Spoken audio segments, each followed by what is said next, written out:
To this video ay magluluto kami ng aking mga kapitbahay dahil naisipan naming mag-budol fight dito sa labas ng tindahan. Makita nyo naman ay hinalo-halo na namin ng aming lulutuing gulay. Ang lagay nga pala dyan ay puso ng saging. Yung nakikita nyo umuusok-usok guys habang hinahalo-halo nga pala yan ni Ate Cora ay nagbabangayan kami tungkol sa scholarship na pag-a-applyan ko daw.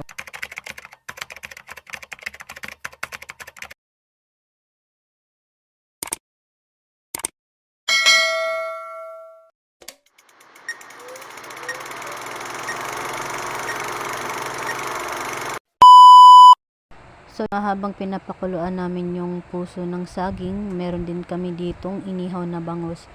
Ambag-ambagan kami niyan.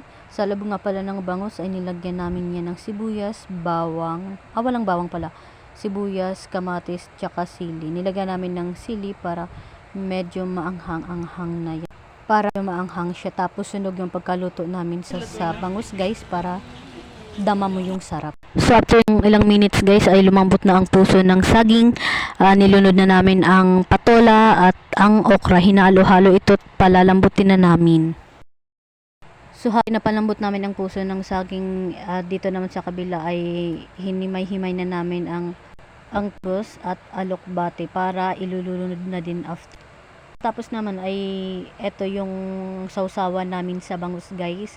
Sili, konting sibuyas at katis. Meron na din kaming kaunting kalamansi dyan.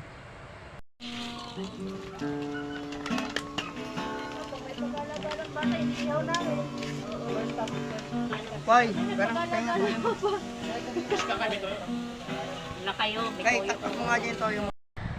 Ito na yung ginawa ni Kuya Aldrin na sausawan ng inihaw na bangus namin guys. Napakadaming sili, napakadaming toyo.